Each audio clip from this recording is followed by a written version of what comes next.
GPT-4, GPT-5.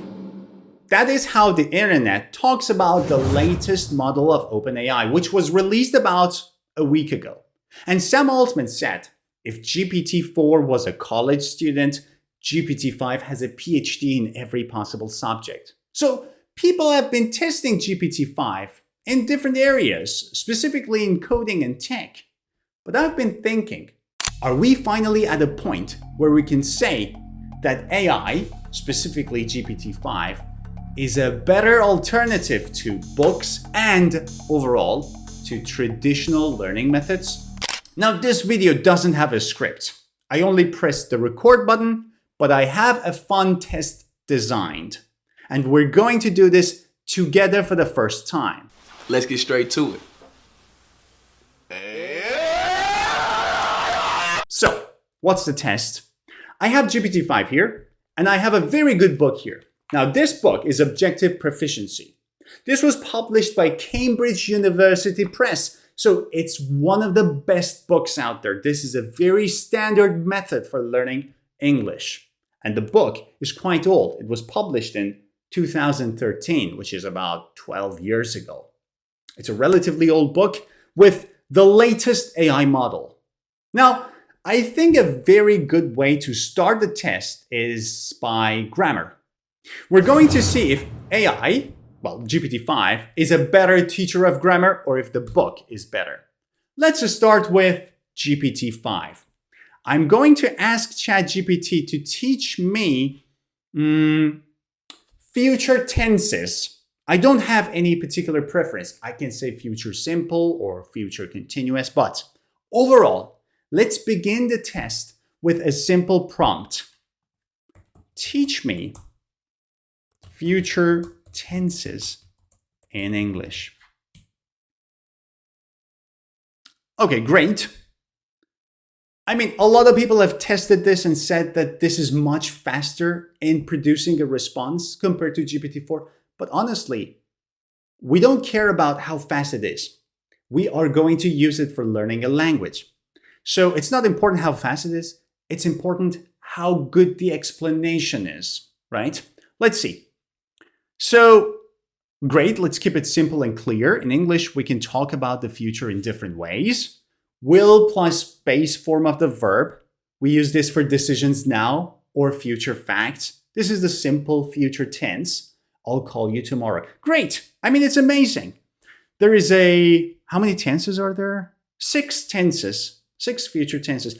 We have future simple, be going to for future plans or things we see are sure to happen. We have present continuous for future. This is amazing. I only asked GPT to teach me about future tenses, but it already knows, I mean, this is the latest model of OpenAI. It already knows that present continuous and present simple can be used for future tense. This is amazing, guys. I have to tell you, honestly, in this day and age, if you still have any excuses as to why your grammar is not good or your English is not good, I would have to say that's on you. That's on you because you have the best resources available. AI is a huge thing. So you can see 6 tenses. For each tense, there is a name of the tense, structure of the tense, how to use the tense, and 2 example sentences. The good thing about learning with AI is I can choose one of these and ask further questions. For example, I'm going to choose the first one and click Ask ChatGPT and say, can you give me more examples? There it is. Yes, a lot of more. Oh, great. Actually, the examples are already categorized. I haven't used the special prompt. This is a very simple prompt. And GPT understood that I'm trying to learn. So it already categorized everything for me. And I think this is brilliant. It's something that a lot of teachers don't do for their students. And I think this is huge. Decisions now. I'm thirsty. I'll drink some water. Amazing. Future facts. Winter will start in December. Promise, offer, and request. This is great, guys. Fantastic. You know what else you can do? This is interactive. That means if I want to learn more or practice more, I can say, generate some practice questions. Awesome. All right. All right. Here there are a lot of different questions. And again, I have to say, I'm surprised because with a very simple prompt, GPT-5 is acting just like a teacher. We have gapped texts. We have multiple choice questions. We have make your own sentence questions. This is a freer practice kind of exercise. And this is amazing. Use will to make a promise. You know what else is great about AI? If the book tells you to make a sentence, you would make that sentence, but probably you wouldn't be able to talk to the book and say, hey, book, I made this sentence. Is it correct? But AI will do that for you. That's huge. Now, let's see how the book approaches the same thing. We're going to see if the book has a different way of teaching us grammar. We're going to go to Unit 2 of the book. I know this book very well because I've been teaching it for quite a while now. And I used to study this book myself back in 2013. This was one of the books that really helped me. I remember that Unit 2 of the, you see, I've studied this book. Unit 2 of the book was about the future tenses. So we're going to see the approach of the book, and then we can compare it to ChatGPT, right? So here's the thing. The book begins with a couple of images and a speaking task. The book asks you to look at the photos, talk to a partner about these photos, and about your expectations. Then there is a reading task, and there is a passage of A, B, C, D, 4 paragraphs. In the passage, this is what I want you to know, guys. Within the passage, there are a lot of sentences in the future tense, and with different future tenses. Future simple, be going to, future perfect, present simple for future, present continuous for future. Then there is a vocabulary part that teaches collocations with traveler, and then discuss with a partner. And finally, we get to aspects of the future, the grammar part. Now, why did I mention this? Why did I start from the beginning of the unit and then got to the grammar part? Why did I not just open the grammar part? Because in 2023, I attended a course which was called CELTA. Let me explain what CELTA is. CELTA is a course designed by Cambridge for teachers of English. I'm an English teacher and I wanted to become certified by Cambridge University. So I took the course and I finished the course with grade A.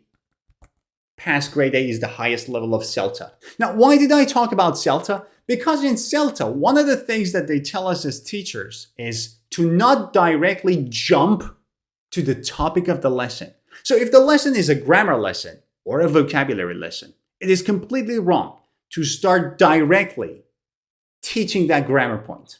That's completely wrong.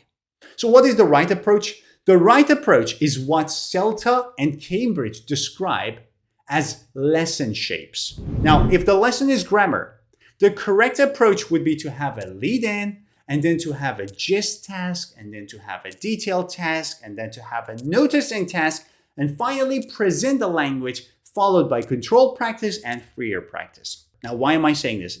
I have a point. Stick to the end of my argument. This logical structure is absolutely crucial for you, a student of English, to understand how the tense is being used in real context. If I jump directly to the grammar point and I explain it to you, you might understand it, but it will be hard for you to use it. That's very important, guys. But through the lesson shape and through this logical progression of tasks, let's say, you will learn how the grammar point is actually used in context, in what context it's being used, how is it being used, what's the structure, how to use it in sentences, in controlled practice and in freer practice. Now, this is exactly what the book has done.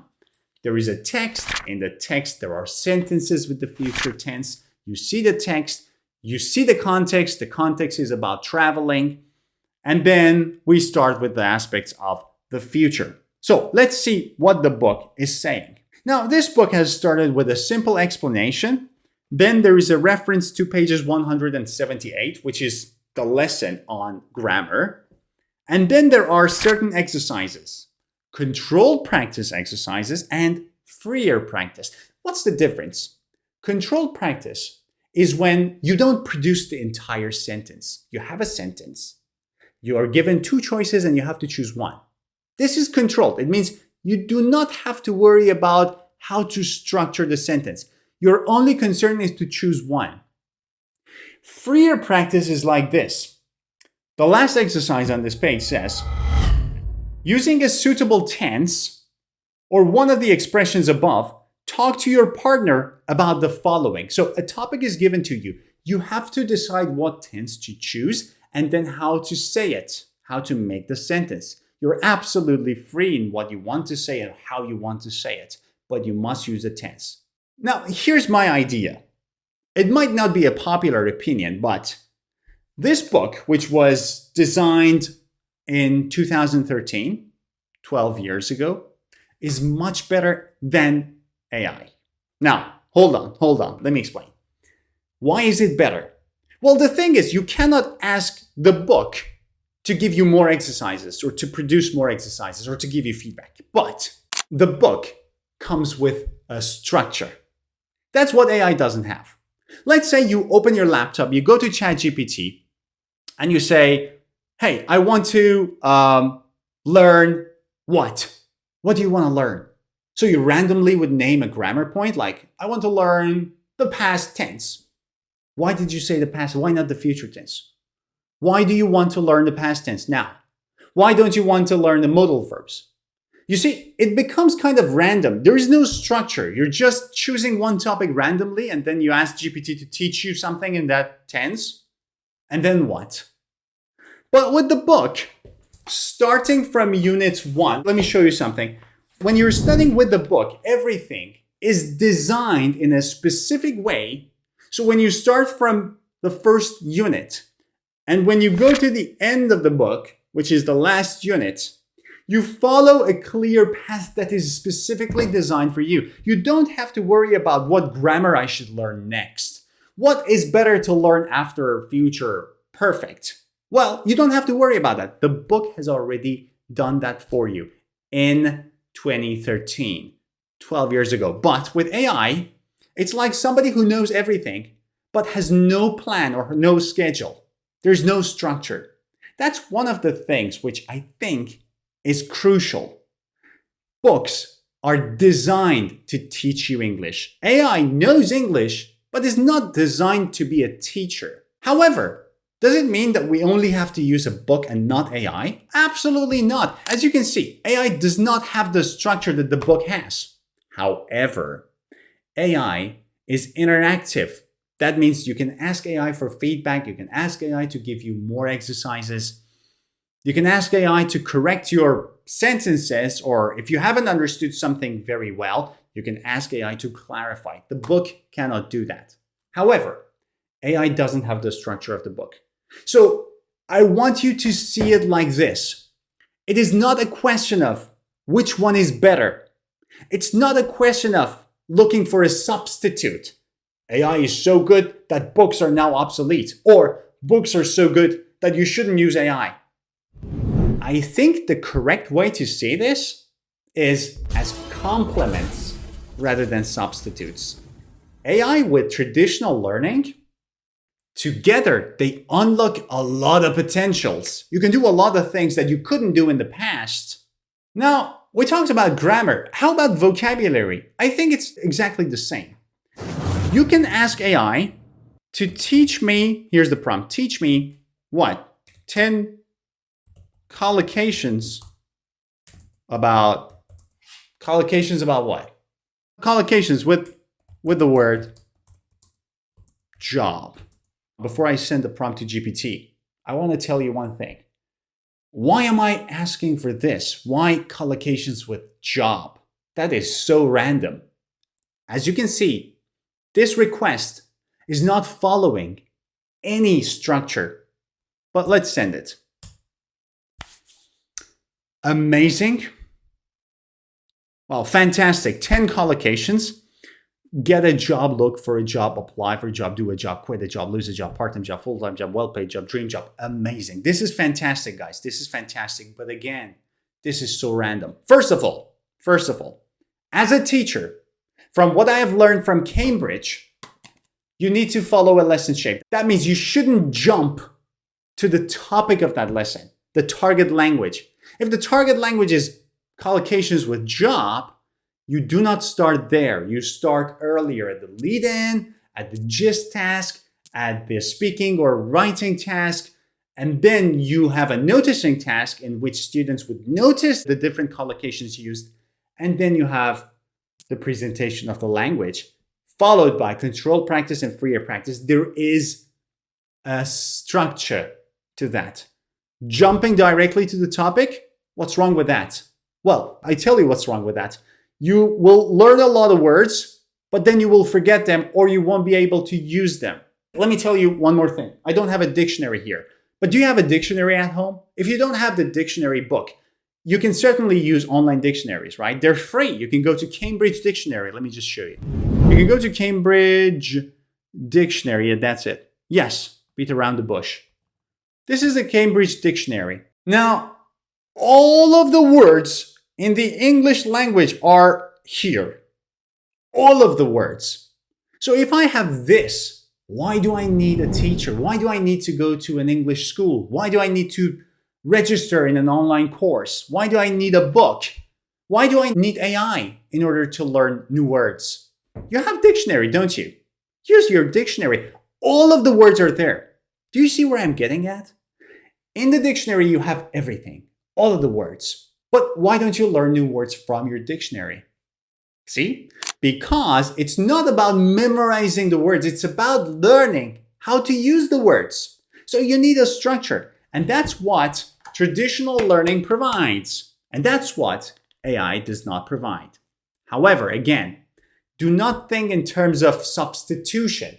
Think in terms of how good they are together, not which one is better than the other. So with a book, I can learn new words.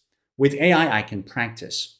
I can ask AI to make sentences. I can write a text and ask AI to correct it for me. With the book, I cannot do that. So far, we've covered grammar and vocabulary. And I think it was obvious that the book is a much better starting point.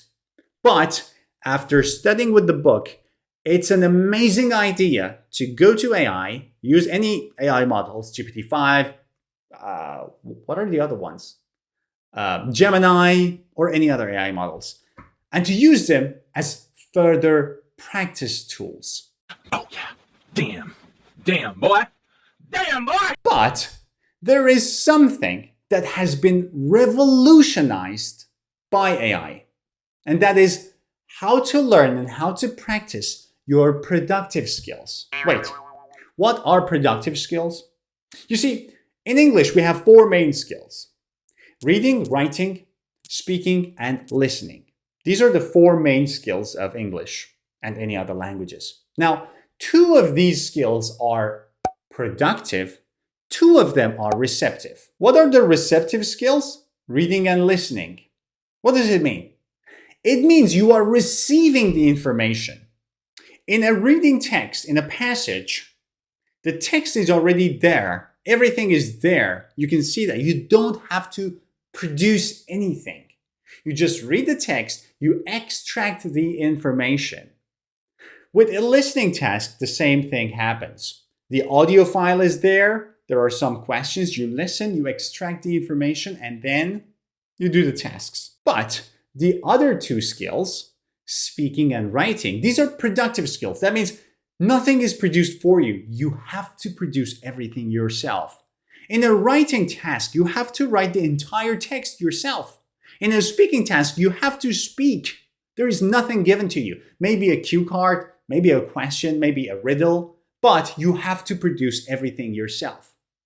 Here's the thing. Books, and generally speaking, traditional learning methods are amazing for receptive tasks, for reading and for listening. However, AI has revolutionized English learning for productive tasks, speaking and writing. Ordinarily, if you want someone to give you feedback on your spoken or written English, you need to pay and have a teacher. You need to join an institute. You need to get a one-to-one class with a teacher. You need to pay money. But With AI, you don't need to do that. That's something that books cannot do, but AI can. I can simply go to ChatGPT. Let's do this together. And I want to practice my writing skill. About the same thing. Here's the beauty of AI. First, I started by the future tenses. Then I continued with collocations with job. I want to mix the two in a writing task. So here's a simple prompt. Use the future tenses plus the collocations with job and give me a topic to write a text about. Sorry for the spelling mistake, but it doesn't matter because AI can already understand what you want to say. So here are a few suggestions. Topic for your writing, my future career plans. You see, the future tense with the collocations of job, my future career plans. And now it's amazing. I mean, there are a few ideas here, which, well, I don't want to look at.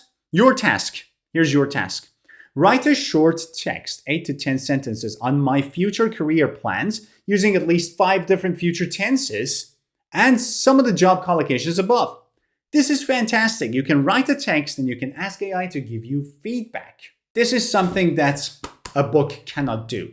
This is something that would be really costly if you wanted to do this with a teacher. But with AI, you can do this for free. Now, this is for your writing task. How about speaking? Well, AI can also help you with that. However, usually you would need to have a paid plan of, I think you need to have the paid plan of GPT. I read somewhere that with GPT-5, the advanced voice mode is now for free for everyone. I'm not sure. Go ahead and test it. I have the pro version of ChatGPT, and I'm going to use that pro version to practice speaking, right? All right, I'm going to use the pro version of ChatGPT, and we're going to speak with it. Let me open GPT here. There it is. Okay, let's start. We go to the advanced mode. Hello, I'm a student and I want to practice speaking English with you. Can you help me? Absolutely. I'd be happy to help you practice speaking English. Just let me know what you'd like to talk about or if you have any specific topics in mind and we can start chatting. Yes, my lesson is about the future tenses and also collocations with job. Ask me some questions. Of course. Let's practice those together. I'll ask you a few questions using This is future tenses fantastic. and those job collocations. This is fantastic. Oh my God, I interrupted it. But as you can see, this is huge. This has revolutionized language learning. I think that's enough for this video. Let me summarize everything. I think AI is amazing, but it's not a great tool to start with. It's an amazing tool to practice with. But if you want real learning, go with traditional learning methods. Go to a classroom, register in an online course, go to a language institute. Maybe you have something nearby and you can go there and you can register and you can attend lessons in person. Or if you know a teacher, apart from me, to learn English, you can register in their courses, you can register in their academy, or you can ask for a one-to-one lesson. Alternatively, you can self-study at home using course books. But after you do this, make sure you open ChatGPT or any other AI model and you practice with it and you ask for feedback. Make sure you practice writing and speaking with AI. Make sure you don't see AI as a replacement for traditional learning, but you see it as a complement. You see it as something that can make it even better. Now, this was the first video of a series of videos I'm going to make on the topic of the uses of AI and the latest technology in learning a language, specifically English. I'm going to make a new playlist. I'm going to make a lot of more interesting, exciting, and mind-blowing lessons for you guys. So if you don't want to miss them, make sure you subscribe to my channel and turn on notifications. Also, if you enjoyed this lesson, don't forget to give it a thumbs up and let me know what you think about AI and how you have used it in the past, and share your experiences in the comments section down below. See ya.